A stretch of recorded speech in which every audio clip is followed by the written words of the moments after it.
Let's go on. Something I wanted to tell you real quick before we go into the rest of section 3.2 is that when you look in Blackboard, you're going to see a quiz average, a homework average, and your test one grade. And your overall average at this point is just the average of your quiz and homework average. So because I have it set to drop a test right now, it's going to drop test one for everybody. Even if you made 100, it would drop it right now because it's the only test. So it drops because it's set to drop one. So for right now, everybody's grade in the course is the average of their quiz average and their homework average. Now, once we get a second test completed, then it will drop the lower of the two tests, and then the test average will be computed in. But for right now, that one test is dropped. So I wanted to make sure that was clear. Did anybody come across a question that you had before we go on to 3.2? And the third thing that we're going to cover, so this would be Roman numeral 3, is the multiplication rule.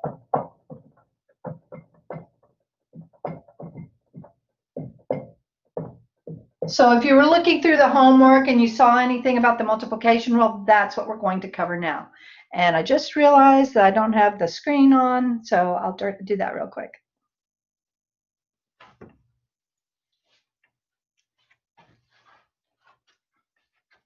So I left this basic probability notation up here for us to refer to, just what that means. But we're going to get a particular rule called the multiplication rule. And this has to do with when you have a sequence of two or more events. So, but does anybody have a question they feel like you want to ask before we go on?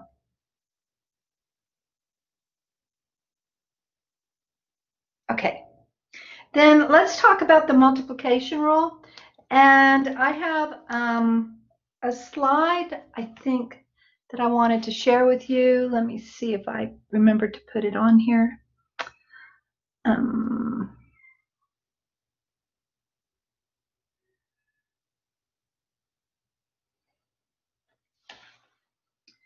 So this is the multiplication rule for probability. So, and in particular, it's the multiplication rule for the probability of A and B occurring. Notice it says the probability that two events A and B will occur in sequence is, and I'm going to write that formula down.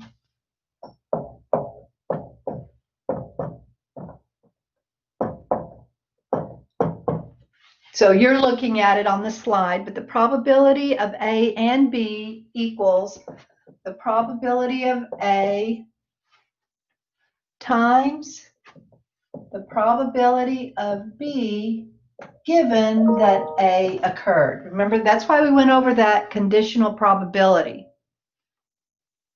Now, sometimes that condition doesn't do anything. If A and B are independent events, then that condition on that second one where it says the probability of B given A, if they don't have any effect on one another, then you get this.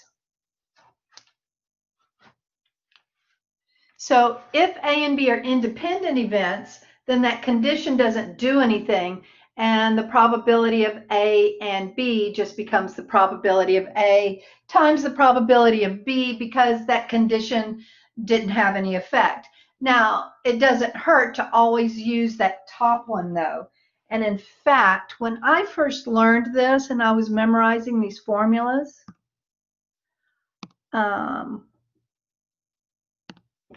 I just memorized this one here because that works for all of them, whether they're independent or dependent.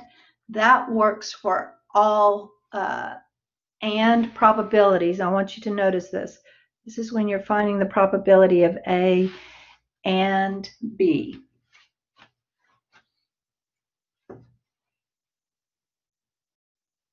So let's do, I did want to show you something else though. I'm going to leave this up here so I can show you another version of this. So there's another formula you can get from this if you want to. It's kind of like using algebra, but you can also get a formula if you're a different formula for the probability of B given A. There are a few questions, I think they're towards the very end of the assignment, where it gives you the probability of A and B, and it gives you the probability of A, and it wants you to find this. So you can use this formula and then get this by itself, which would be using algebra. Or if you'd like, write down this formula.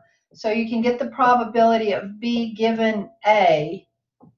So if I get that by itself, I'm going to divide both sides by this, and the formula would look like this. The probability of A and B divided by the probability of A. And the thing to notice here is that the probability you're dividing by is the condition. So you might want to write this down. This will come in handy for the last couple of problems on the assignment. So I'll give you a second to write that down. I don't think it's on your formula sheet. And then we're going to do an example using this top formula. This is the main one we want to focus on. This is to find the probability of an and it's called the multiplication rule, because when we find the probability of A and B occurring in sequence, then we're going to multiply the probability of A times the probability of B, given that A already happened. Okay, so I'm going to erase this bottom one because you don't need that until the end.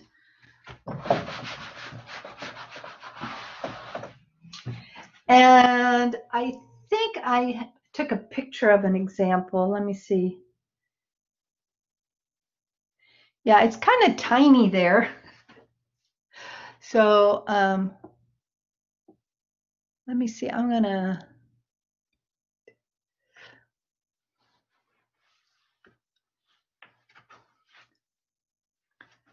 let me make that a little bit smaller. We're gonna have to scroll to see the whole thing.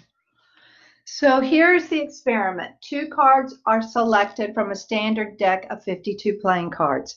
The first card is not replaced, so we're doing this without replacement.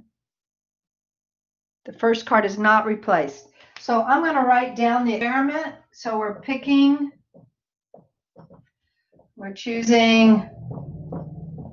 2 cards without replacement.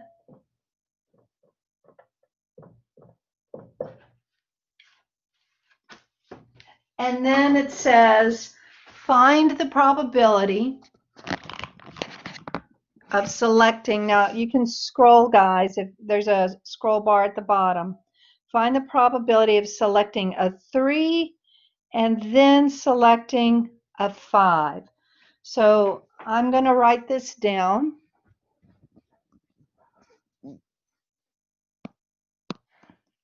So it's the probability of selecting a 3, and I'm going to put a little 1 there, meaning I'm going to pick a 3 first, and a 5 on the second draw. So I'm just putting those little subscripts to indicate which draw I'm using. Notice it said the first card is not replaced.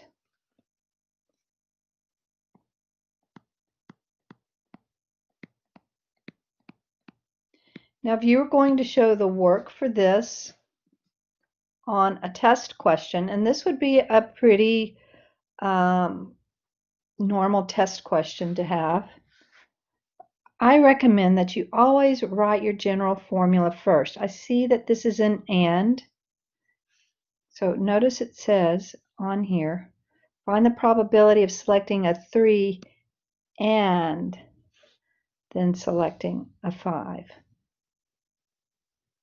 So I'm going to write my formula for the probability of A and B. And I'm going to use that general formula that I just gave you.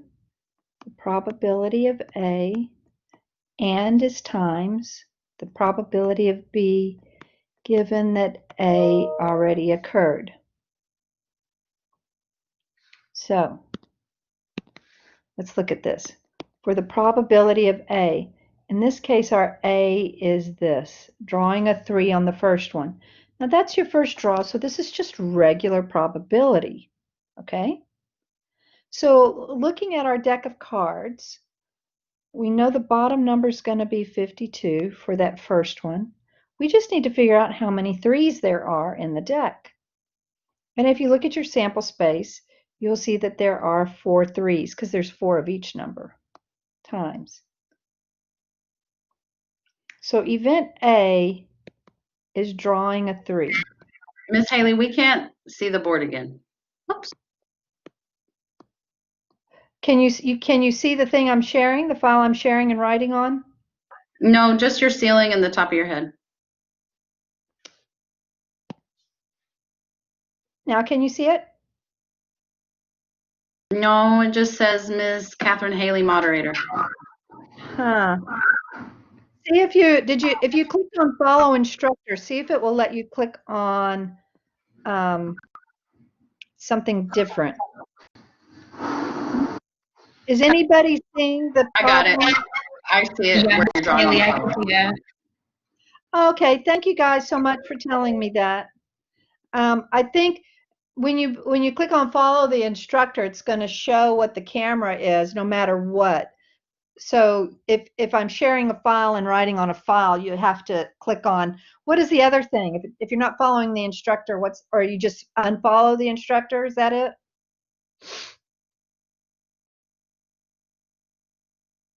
I'm not sure. Okay. Okay. So does everybody see event A was drawing a 3 first? Then event B, so let me go over this once more since some of you couldn't see it. Hopefully everybody can see it now. This is question 10, I think. Question 10. Yeah, from 3.2. So this is number 10.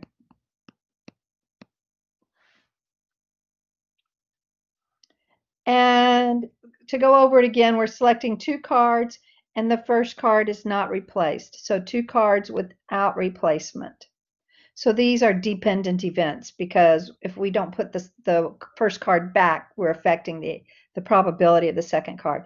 And the question, if you scroll over, it says find the probability of selecting a 3 and then selecting a 5. So the way I wrote it was the probability of getting a 3 on the first draw and a 5 on the second draw. I put those little subscripts to indicate that this is the first card and the 3 is the first card and the 5 is the second card. Okay, so the event A is drawing the 3. And then event B is drawing a 5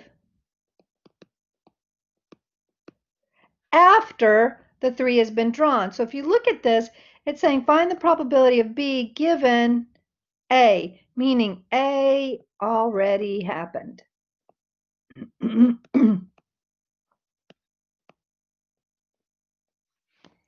So if I'm doing the probability of getting a 5 given that a 3, so I'm going to put a little 2 here.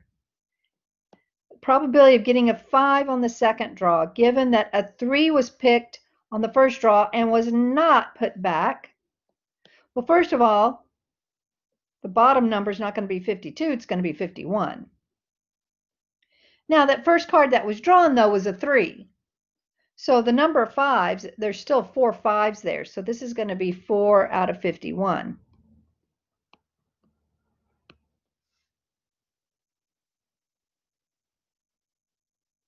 So the reason why the top number didn't go down is because it's 2 different things. So the first event was drawing a 3, so we drew one, we're assuming it was a 3. But there's still, if you took a 3 out, there's only 51 cards left, so the bottom number changes. But there's still 4 5s in there like there always was because the first card you took out is understood to be a 3. So A already happened. A 3 is gone. Now, when we do this calculation here, it's going to give us a big number. On top, it gives us 16. On the bottom, it's going to give us a ginormous number, 52 times 51. You could reduce the 4 over 52 first if you don't want to mess with the big numbers.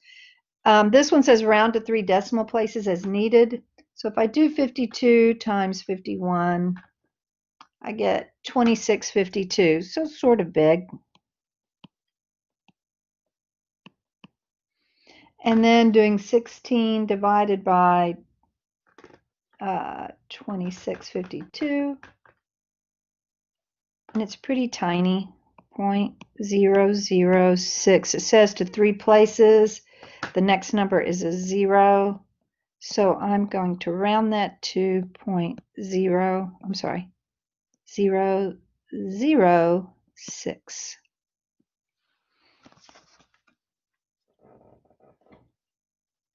So, I have a question for you. Would this be unusual? Would it be unusual if you're selecting 2 cards without replacement to get a 3 on the first draw and a 5 on the second draw? Yes. Yes, it is unusual. Does anybody remember what unusual? When is an event unusual? When is below 0.50 or 0.5? 0.05, yes. So an unusual event is when the probability of the event is less than, I think it can be less than or equal to 0.05, 5% or less. And this one's way less than that, you see, because it's 0.006. So this would definitely be unusual. I don't know if they ask you that on this one, but I just thought I'd go over that one more time. Okay? So, let's see. There's one other thing I need to cover with you before we go, before we quit.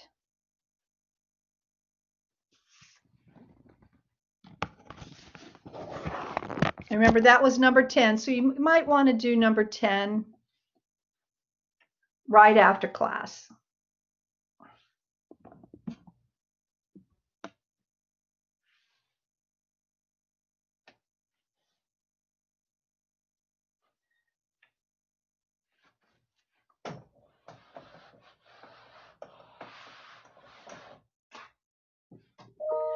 Oh, one thing I need to tell you is that sometimes they will talk about if you pick 2 people out of the population. And one thing you should remember is that people are always independent events. So say I'm randomly selecting 2 people from TCC, a big population. Then I always assume they're independent. So I don't have to know how many total people there are so I can subtract 1. So you might make note that people are independent events. Part of the multiplication rule that we're going to look at is something called at least one probabilities.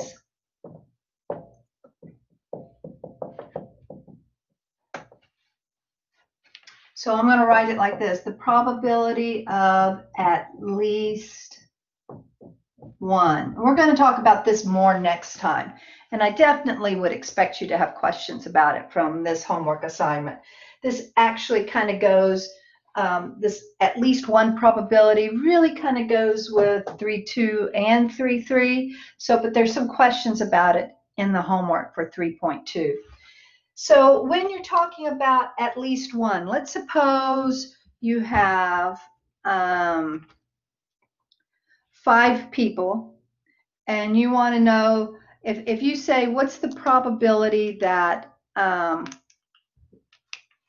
let me make something up here.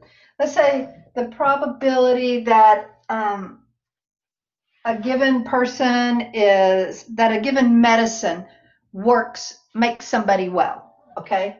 That a given medicine cures helps somebody.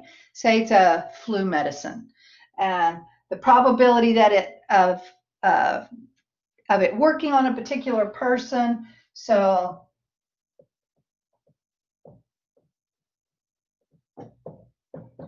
for any randomly selected individual, let's suppose for a second that the probability the medicine works is 0.8, 80% possibility that the medicine's going to get them over the flu. There's not a cure to the flu, so I'm just making this up, okay?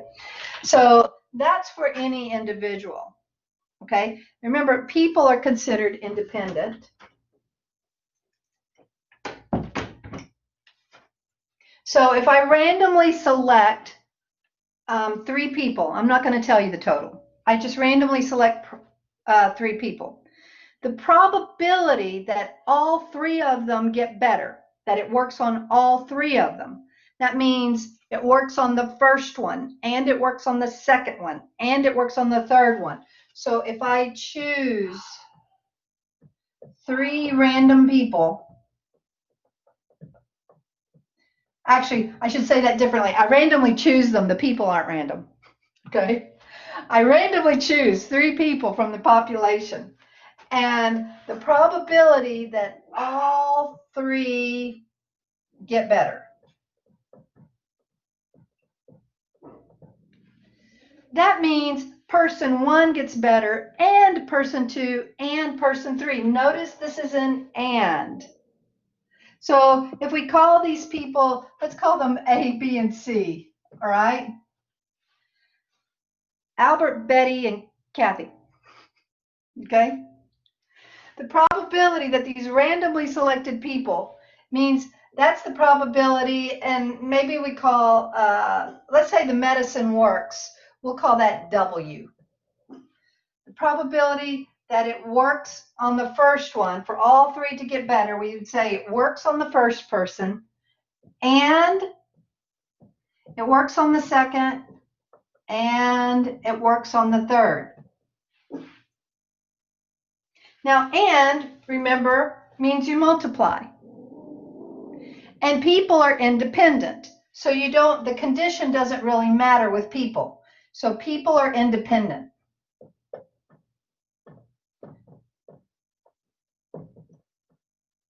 So that means, since I'm dealing with people here, that means you can ignore this, and basically you just multiply.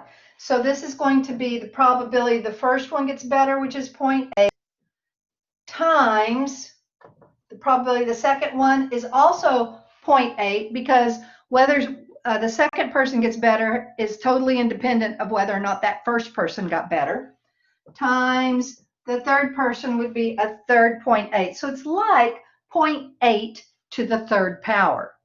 And you can do it that way in your calculator. So if I had 10 random people, I wouldn't have to do 0.8 times 0.8 times 0.8 10 times.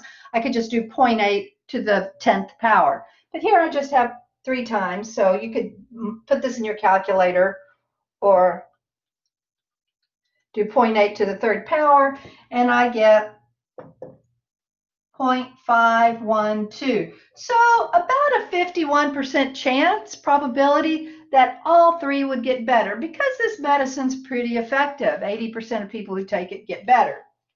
Okay. Now let's talk about, I'm going to get to at least one, but I'm going to go to a different one, a different thing.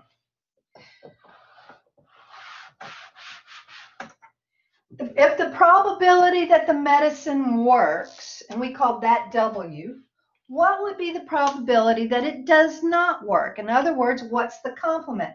So if this is the probability that works, what's the probability of W prime? Remember, that means complement. If 80% of the time it works, what's the probability it does not work, and how do you get that? Can anybody tell me how to get the probability that the medicine won't work? Subtract 0.512 from 1?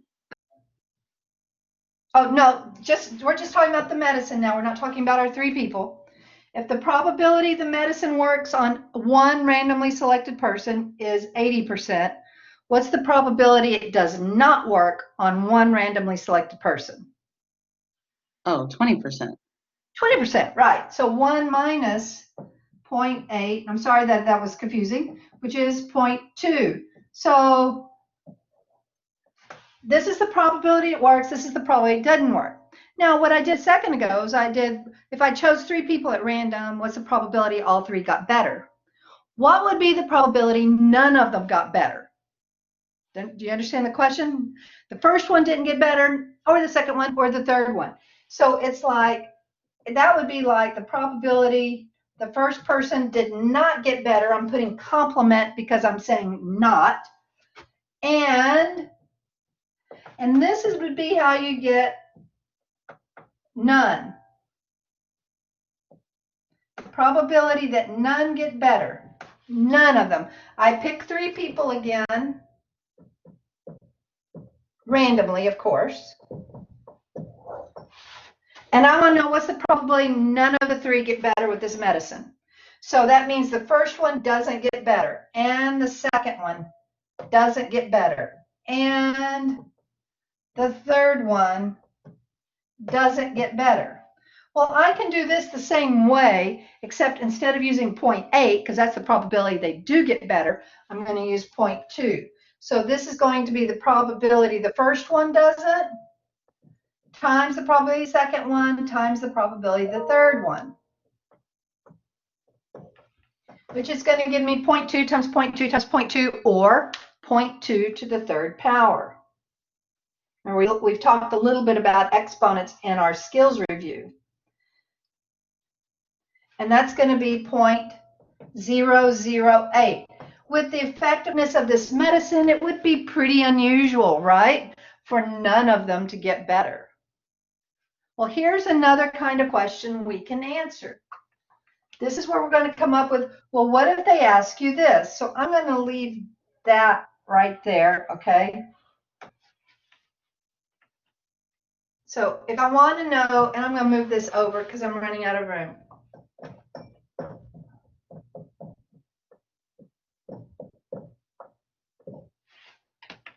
So what you have to realize is that at least one is the complement of none. At least one is the complement of none. Because if one of these had gotten better, then they wouldn't be part of this. If just one of them, or 2 of them, or all 3 of them, then they wouldn't be part of the none got better. So at least one is the complement of none. Let's write that down. At least one is the complement of none. So the way we find it, if they ask us for an at least one probability, we're going to do the probability of none first. And then we're going to do 1 minus the probability of none, because none is the complement of at least one. And remember, when you do complements, just like we did this complement here, medicine works, medicine doesn't work. Those are complements. So the way I got this probability was by subtracting from 1. At least one and none are complements, kind of like opposites. And so the way I get the probability of at least one is by taking the probability of none and subtracting from 1. So on this problem, if they asked you, what's the probability at least one gets better? Then you would do 1 minus 0.008. So if I take this same question, and I'm sorry that I run out of room on this, let me make some room up here. So it won't, hopefully won't be so.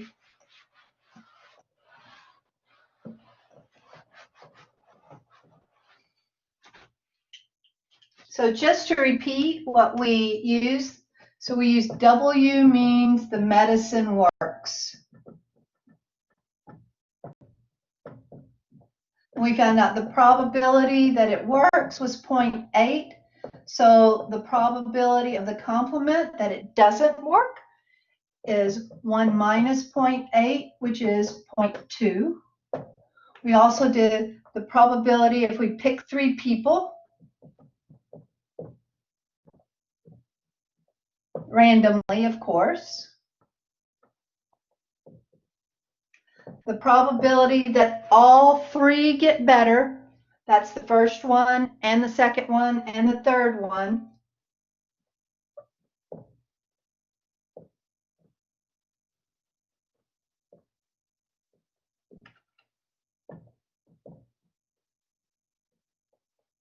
And that was where we did that 0.8 to the third power, which was, what was that when we did that 0.5 something?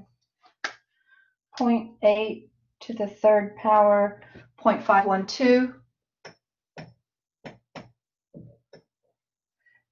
That was all three got better.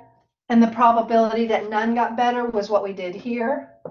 The probability the first one didn't, and the second one didn't, and the third one didn't, is 0.2 to the third power, which is 0.008. And then one more, and there's a question like this in your homework, guys. And then one more, the probability at least one gets better. And that's what I've been trying to show you. At least one is the complement of none. So the way we get it, anytime you're finding the probability of a complement, you subtract from one. So I do 1 minus the probability that none get better.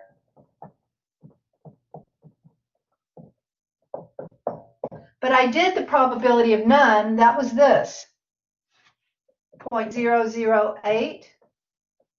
Now I find out that the probability that at least one gets better, I just need to subtract the 0.008 from 1. 1 minus 0.008.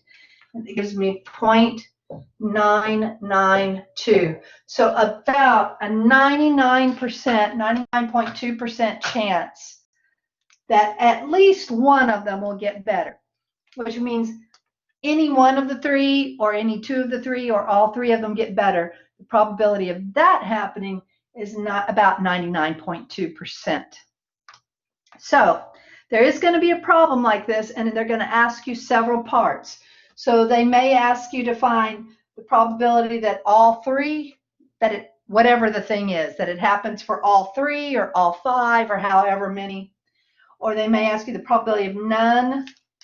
So at the very beginning, when they give you one probability, you might want to go ahead and find out the probability complement of that thing by subtracting from one. And then you can do the probability of all, the probability of none, the probability of at least one is the complement of none, so you do 1 minus the probability of none. If you will write this down that I've got here, I think it will help. There aren't a lot of questions in the assignment like this, but I think if you have this written down, hopefully it will help you see how to do those pretty easily. They're pretty easy if you just know what you need to do with the numbers. The big thing, though, is to realize is this right here, guys. Write this down for sure. Write that down. The probability of at least one is 1 minus the probability of none, because those are complementary events. And to find the probability of the complement of an event, you subtract from 1. Okay, I went a little bit over time, but this concept is kind of hard for some people, so I wanted to try to make it clear. But if you have questions next time, I totally understand. You won't know, though, unless you do your homework. So make sure you keep up with your homework so that you don't have to do all of it at the last minute. And on Wednesday, we'll go over any questions you have from 3.2. So make sure that you do those, okay? Any questions before we go? Right, then thank you for coming to class, and I'll talk to you guys on Wednesday.